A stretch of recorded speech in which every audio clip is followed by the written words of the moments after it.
Hello everyone, welcome again. जैसा कि आपको पता होगा कि स्टैटिक जीके का जो है सीरीज चल रहा है, जिसमें कि स्टैटिक जीके जितना भी प्रीवियस पूछा गया, चाहे वो एसएससी हो, रेलवे हो, कहीं से भी हो, सारा का सारा आपको इसी चैनल पर आपको मिलेगा। उसी का सीरीज हम लोग चला रहे हैं। तो शुरू करते हैं हम लोग। अंजलि इला मेनन का नाम आप जानते होंगे। अंजलि इला मेनन जो हैं वो चित्रकार हैं और उनका जन्म जो है पश्चिम बंगाल के ही बर्नपुर में हुआ है। किनका? अंजलि इला मेनन का। कौन है ये? तो चित्रकार हैं। अगला है ध्रुव ज्योति घोष। कौन है? ध्रुव ज्योति घोष। अब ये किससे संबंधित हैं? तो पारिस्थितिकी से संबंधित हैं। अब ये कब ये प्रसिद्ध हुए? तो वेटलैंड रामसर साइट जो है कोलकाता में, वेटलैंड रामसर साइट जो है कोलकाता में, उसके बाद से प्रसिद्ध हुए। कौन? ध्रुव ज्योति घोष। अगला है IUCN। शॉर्ट फॉर्म याद रखें, क्योंकि आपके एग्ज़ाम में ये नहीं दे करके सीधा सीधा IUCN दे दिया जाता है। International union for conservation of nature. International union for conservation of nature, यानी कि नेचर को कंजर्व करने के लिए जो इंटरनेशनल यूनियन बनाया गया है वो। तो IUCN के द्वारा जो है एक पुरस्कार दिया जाता है, लुक हाफमैन। ये पुरस्कार का नाम है जो कि IUCN के द्वारा दिया जाता है। अब ज़रा सोचिए, नेचर को जो कंजर्व करता है, नेचर को जो बचाता है, एक तरह से समझ लीजिए सड़क के किनारे एक नल है और नल से पानी निकल रहा है। जितने भी समझदार लोग होंगे, जितने भी पढ़े लिखे लोग होंगे, अधिकांश लोगों का ध्यान नहीं जाएगा कि नल से पानी गिर रहा है। लेकिन कोई आदमी ऐसे होंगे जो कि उसको बंद कर देंगे जा कर के, तो लोग उसको क्या कहेगा? पे पागल है वो। तो जो भी इंसान नेचर को कंजर्व करता है वो कैसा दिखता है? तो हाफ मैन दिखता है। तो यहाँ से आप याद रख सकते हैं कि IUCN यानी कि international union for conservation of nature के द्वारा जो दिया जाता है एक पुरस्कार, उसका नाम है लुक हाफ मैन। अगला है MS सुब्बुलक्ष्मी। नाम तो सुने ही होंगे, MS सुब्बुलक्ष्मी। इनका जन्म जो है कर्नाटक में हुआ है और ये संगीतज्ञ हैं। ऐसा आप याद रख सकते हैं। सुबक सुबक कर रोए रही थी, रोते रोते वो संगीत सीख गई। अगला है, आपको याद रहना चाहिए, डेनमार्क की राजधानी कहाँ है? कोपनहेगन है। डेनमार्क की राजधानी कहाँ है? तो कोपनहेगन है। वहीं पर ब्लैक ब्यूटी, आपको पता होगा कि 2012 की बात है, जिसमें कि मार्स ग्रह से यानी कि मंगल ग्रह से काला जो है पत्थर टूट करके मोरक्को के रेगिस्तान में गिरा था। उसी का नाम दिया गया है ब्लैक ब्यूटी। अब बात करें कि मोरक्को की राजधानी कहाँ है, तो याद रखिएगा रबात है। मोरक्को की राजधानी कहाँ है? रबात है। और क्या मिला था यहाँ पर मार्स ग्रह से? तो ब्लैक ब्यूटी। मनोविश्लेषण। मनोविश्लेषण के पिता कौन हैं? तो सिगमंड फ्रायड हैं। अब ऐसे याद रख सकते हैं कि मन को जो टटोल ले वो बहुत फ्रॉड होता है। जो मन का विश्लेषण करता है ना, वो भीतर से बहुत फ्रॉड होता है, उसी हिसाब से वो मन का विश्लेषण करता है। अगर बात करें सिगमंड फ्रायड का जन्म स्थल कहाँ है, तो वो है ऑस्ट्रेलिया में। अगला है चंपानेर पावागढ़। चंपानेर पावागढ़ जो है वो गुजरात में है और इसको 2004 में जो है यूनेस्को में शामिल किया गया है। किसको? तो चंपानेर पावागढ़ कहाँ है? तो गुजरात में। अगला है एलिफेंटा की गुफा। एलिफेंटा की गुफा महाराष्ट्र में है और इसको यूनेस्को में शामिल किया गया था 1987 में। और 1987 में ही सुंदरबन नेशनल पार्क को भी यूनेस्को में शामिल किया गया है। कश्मीर का तो आप नाम सुनते ही होंगे, जिसको कि पूर्व का स्विट्ज़रलैंड भी कहते हैं कश्मीर को। लेकिन आंध्र प्रदेश में भी एक ऐसा जगह है जिसको कि आंध्र प्रदेश का कश्मीर कहा जाता है और उसका नाम है लंबा सिंगी। क्या नाम है? लंबा सिंगी। ये लंबा सिंगी किस लिए प्रसिद्ध है? तो इसको आंध्र प्रदेश का कश्मीर कहा जाता है। क्यों? क्योंकि यहाँ पर दिसंबर जनवरी में टेम्परेचर 0 डिग्री से भी कम चला जाता है। इसलिए आंध्र प्रदेश का जो कश्मीर कहते हैं वो किसको कहते हैं? लंबा सिंगी। अगला है कर्णशिपी। कर्णशिपी क्या है? कर्णशिपी जो है वो है समुद्री घोंघा। कर्णसीपी क्या है? तो एक समुद्री घोंघा घोंघा है। गुजमैन, गुजमैन का आप नाम सुने होंगे। गुजमैन जो है वो गांजा व्यापारी शुरू में करता था, लेकिन एकदम वो गांजा व्यापारी करते करते, गुजमैन गांजा व्यापारी करते करते वो ड्रग भी बेचने लगा और ड्रग का माफिया बन गया। लेकिन ये गुजमैन है कहाँ का? तो मैक्सिको का है। अंशु गुप्ता, अंशु गुप्ता ऐसे व्यक्ति हैं जिनको कि रेमन मैगसेसे पुरस्कार मिला था, लेकिन ये जो है सब कुछ छोड़ छाड़ करके इन्होंने क्या किया, 1999 ईस्वी में अंशु गुप्ता ने गूंज एनजीओ की स्थापना किया। अंशु गुप्ता कौन है? रेमन मैगसेसे अवार्ड इनको मिल चुका है अंशु गुप्ता को। और इन्होंने क्या किया? गूंज एनजीओ का गठन किया। आगे अगर हम लोग बढ़ें तो भारत के अगर राष्ट्रीय जलीय पशु की बात करें तो जल में क्या रहता है? मछली। मछली में भी क्या? तो डॉल्फिन। डॉल्फिन जो है वो भारत का राष्ट्रीय जलीय पशु है, लेकिन यहाँ वहाँ का डॉल्फिन नहीं बल्कि गंगा का डॉल्फिन, इसको क्या बनाया गया है? तो राष्ट्रीय जलीय पशु। अगर हम बात करें धरती पर सबसे तेज़ दौड़ने वाला जानवर, तो वो है चीता। ना तो शेर है ना तो बाघ है, सबसे ज़्यादा तेज़ जो दौड़ने वाला है धरती पर उसका नाम है चीता। आपको पता है सोना का जो भाव निर्धारित किया जाता है, क्या वो किसी दुकान अपने से करता है या फिर सरकार अपने से करती है? नहीं, ये लंदन में होता है। लंदन में दिन में 2 बार जो है सोने का भाव का निर्धारण होता है। ये सदियों से चला आ रहा है और यही प्रथा चला आ रहा है। जिस तरह से भारत में कोड की बात करें तो +91 से शुरू होता है हम सभी का नंबर, उसी तरह से +1 से जो शुरू होता है वो है अमेरिका कनाडा का।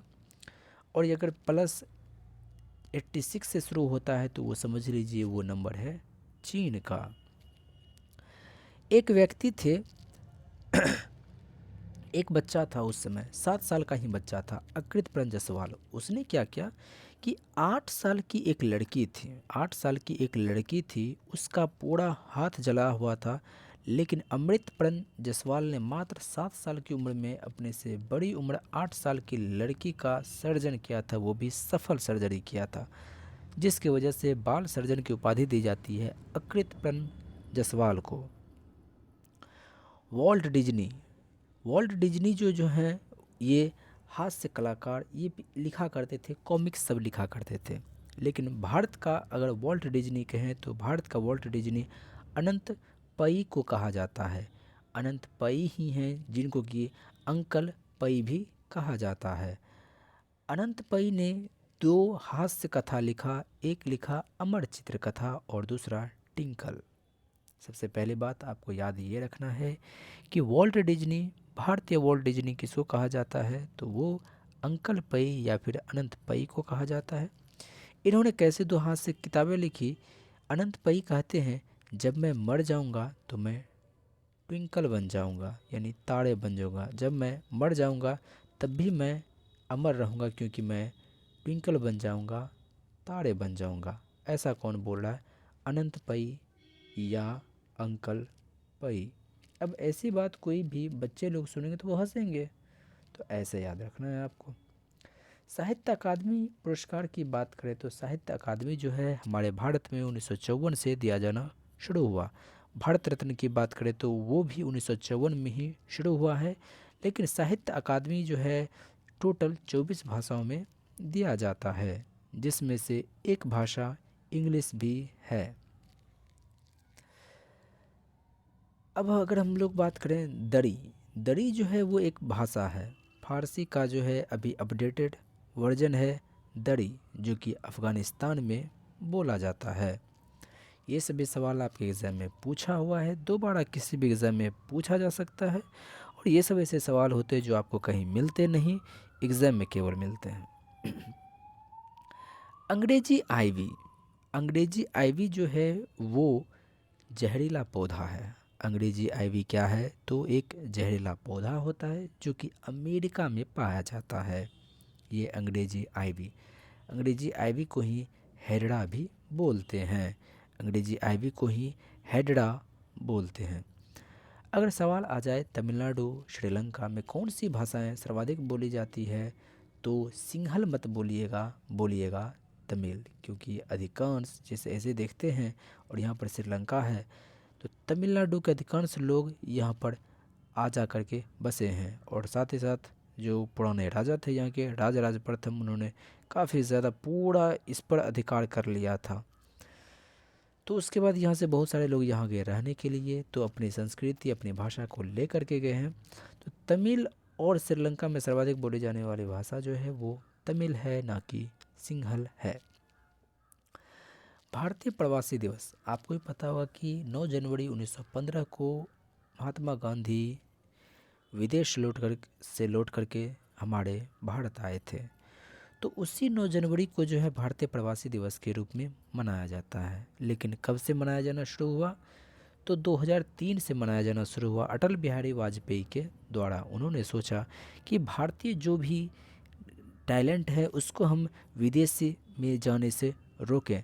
तो इसके लिए 9 जनवरी को हर साल कार्यक्रम होता है भारतीय प्रवासी दिवस। इसमें कहा जाता है उन लोगों को कि वे सभी अपने भारत लौटें। लेकिन ये कब से मनाया जाना शुरू हुआ है, तो 2003 से। उस समय किनकी कौन थे प्रधानमंत्री, तो वाजपेयी जी थे।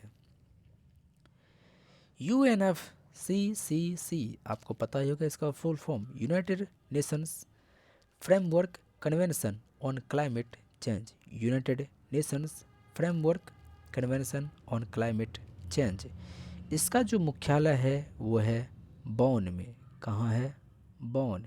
लेकिन ये बॉन है कहाँ, तो याद रखिएगा ये है बॉन, जर्मनी में। क्लाइमेट चेंज हो रहा है, सीसी का माने क्या हुआ, क्लाइमेट चेंज। क्लाइमेट चेंज हो रहा है, इस पर बैन लगाना पड़ेगा, इस पर बैन लगाना पड़ेगा। लेकिन ऐसे ही बैन लगाइएगा नहीं, जब तक आपके पास मनी नहीं होगा तो बैन कैसे लगा दीजिएगा।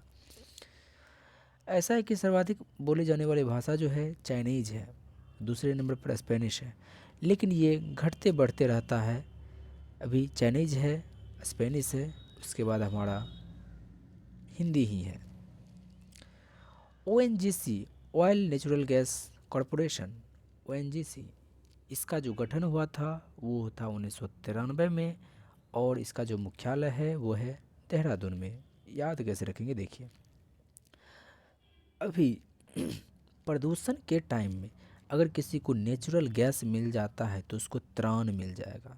किसी को नेचुरल गैस मिल जाएगा तो उसको क्या मिल जाएगा, त्राण मिल जाएगा। लेकिन नेचुरल गैस मिलेगा कहाँ से, हरे भरे चीज़ों से ही ना मिल सकता है, ऐसे तो मिल नहीं सकता है। हरा भरा का मतलब देहरादून, याद करने का एक तरीका है। आपसे अचानक से पूछ लिया जा सकता है कि चित्रा अक्षर यानी कि चित्र के रूप में बना हुआ रहता है अक्षर किस देश का, तो वो याद रखिएगा जापानी भाषा। जापानी भाषा जो है उसमें भाषा जैसे हम लोग यहाँ लिखते हैं इसमें अक्षर दिख रहा है, लेकिन उसमें क्या है, चित्र के साथ अक्षर दिखा हुआ रहता है। कुछ ऐसा रहता है, कुछ ऐसा कि उसमें चित्र के साथ अक्षर बना हुआ रहता है। तो जापानी भाषा जो है वो चित्राक्षर है। लिमरिक की बात करें तो लिमरिक जो है वो 5 लाइनों की कविता होती है। और हमिंग बर्ड के बारे में आप लोग बढ़िया से जानते होंगे कि हमिंग बर्ड जो है विश्व की सबसे छोटी पक्षी होती है। लेकिन एक और बात इसके बारे में जान लीजिए, एक केवल यही पक्षी है जो कि पीछे की ओर उड़ सकती है। और एक बात आपको आश्चर्य सुन करके, जहाँ इंग्लिश की इतनी ज़्यादा वैल्यू होती है और हिंदी की इतनी ज़्यादा वैल्यू नहीं होती है, संस्कृत की नहीं होती है, वहीं पर कर्नाटक में एक ऐसा जिला है शिमोगा, और वहाँ पर एक गांव है मत्तूर। क्या नाम है, मत्तूर। वहाँ के सभी लोग जो हैं वो संस्कृत ही बोलते हैं। कौन सा गांव है, मत्तूर, किस जिला में है, शिमोगा जिला में है। और शिमोगा जिला कहाँ है, तो वो है कर्नाटक राज्य में। इसके बाद यदि हम लोग आगे बढ़ें तो यहाँ पर ऐसा है इंटरनेशनल रिन्यूएबल एनर्जी एजेंसी।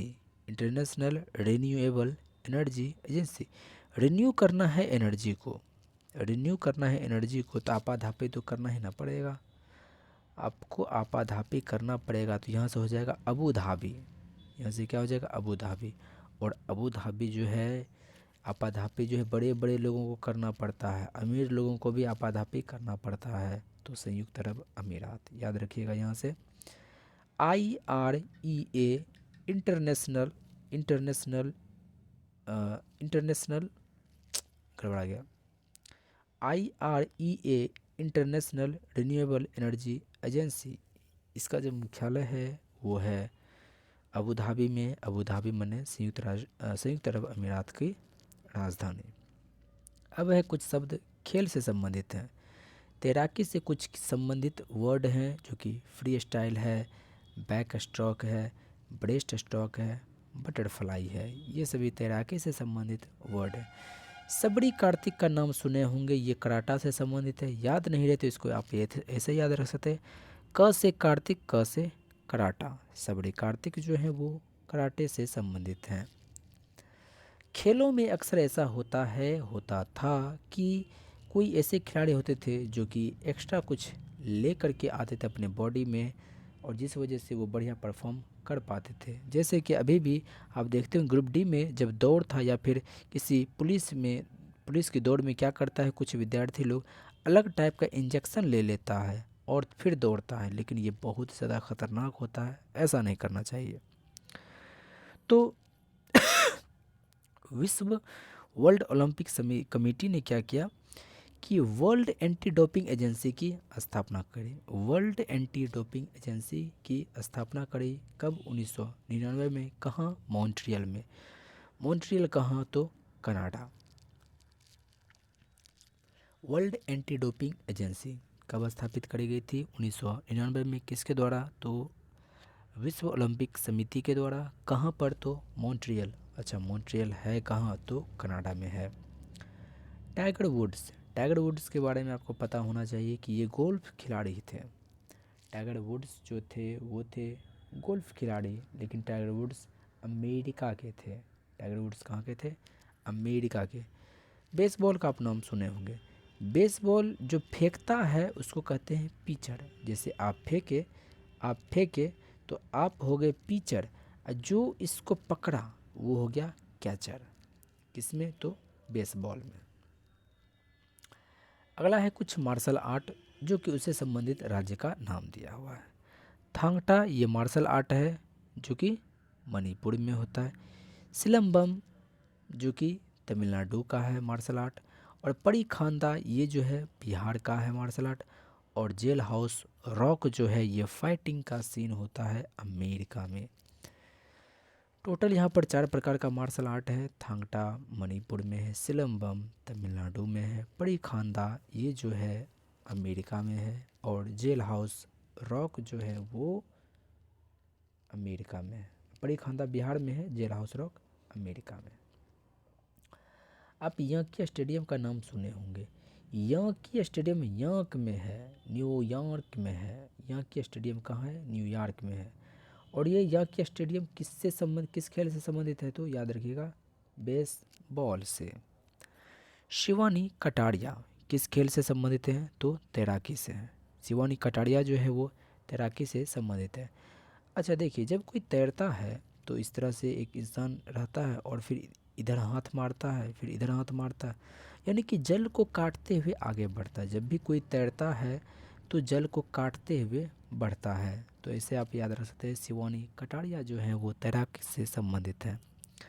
भारतीय दो धावक है। मान लीजिए आपको सिंह नज़र आ जाए, मान लीजिए कि सिंह नज़र आ जाए तो बाबर भी जो है ना धावक बन जाएगा।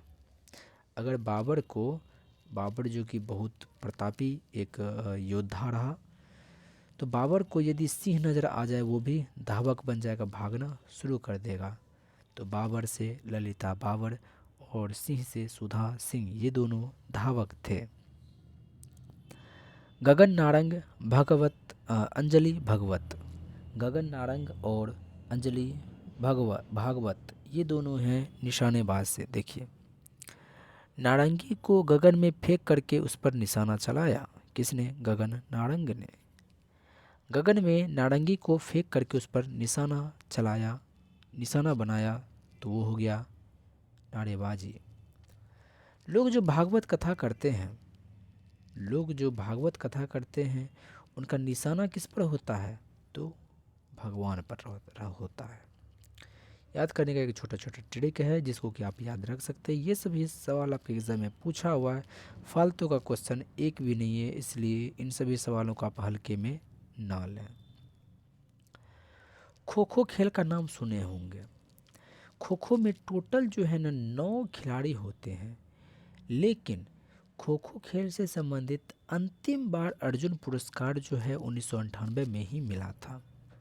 खो खो से संबंधित अंतिम अर्जुन पुरस्कार जो है 1998 में ही मिला था, जो बात बिल्कुल भी शोभा नहीं देता है, जो बात बिल्कुल भी शोभा नहीं देता है। वीर धवल खाड़े, ये वीर धवल खाड़े ऐसे व्यक्ति थे जो कि खड़े खड़ तैर लेता था। कुछ व्यक्ति को देखते होंगे खड़े खड़ वो तैर लेता था। तो खाड़े, वीर धवल खाड़े जो हैं वो भारतीय तैराक हैं। कोड़ादा रमन्ना, इरादा होना चाहिए, याद कैसे रखना है, इरादा होना चाहिए और राम का नाम ले लीजिए, सब भार उठा लीजिएगा। इरादा होना चाहिए और राम का नाम ले लीजिए तो सारा भार आप उठा लीजिएगा। पोलो खेल यदि हम बात करें भारत में तो वो मणिपुर में इसकी खोज हुई थी। याद रख सकते हैं कि वो मनी कैसे कमाता है, वो पोल खुल गया, मनी कैसे कमाता है उसका पोल खुल गया। अगर हम बात करें राजस्थान राज्य की आधिकारिक खेल का नाम तो वह है बास्केटबॉल। राजस्थान में अगर हम लोग राष्ट्रीय खेल की बात करें तो उसका नाम है बास्केटबॉल। वहीं पर स्टेफी ग्राफ का जब ग्राफ नीचे गिरने लगा, तो इसको क्या होने लगा, टेंशन होने लगा, तो टेनिस। स्टेफी ग्राफ जो है वो जर्मनी देश से संबंधित है। स्टेफी ग्राफ जो है वो जर्मनी देश से संबंधित है। अब अगला सवाल है मोमा दास। दो व्यक्ति हैं, मोमा दास सौम्यजीत घोष, मोमा दास सौम्यजीत घोष, ये दो व्यक्ति हैं। देखिए टेबल टेनिस जो होता है इस पर दो व्यक्ति होते हैं, एक तरफ इधर होता है, एक तरफ ये होता है। ये है आपका मोमा दास और ये है आपका सौम्यजीत घोष। ये है दास और ये है घोष, एक है दास दूसरा है घोष। तो मोमा दास सौम्यजीत घोष ये दोनों मिलकर के क्या करेंगे, तो टेबल टेनिस खेलेंगे। मार्टिना हिंगिस, इसके बारे में याद रखिएगा, इसी को कहते हैं can't miss Swiss. Martina Hingis को ही कहते हैं कांट मिस स्विस। ये मार्टिना हिंगिस है कहाँ की, तो स्विट्जरलैंड की है। और हिंगिस से याद रखिएगा tennis, Hingis tennis. Srikanth Kidambi तो बैडमिंटन से हैं। श्रीकांत किदाम्बी जो है वो बैडमिंटन खेल से संबंधित हैं। और वहीं पर साइना नेहवाल की बात करें तो बैडमिंटन से संबंधित हैं। तो श्रीकांत किदाम्बी और साइना नेहवाल ये दोनों किस खेल से संबंधित हैं, तो बैडमिंटन से हैं। साथियों स्टैटिक जीके आपके लिए बहुत ज़्यादा इम्पोर्टेंट है। बिना स्टैटिक जीके के अभी किसी भी एग्ज़ाम में बैठना और एग्ज़ाम को क्वालिफाई करना इम्पॉसिबल है। हमने भी एनटीपीसी का एग्ज़ाम दिया था, उसमें बहुत सारा स्टैटिक जीके था। वीडियो का अंत बनने के लिए आपका बहुत बहुत धन्यवाद, शुक्रिया, जय हिंद।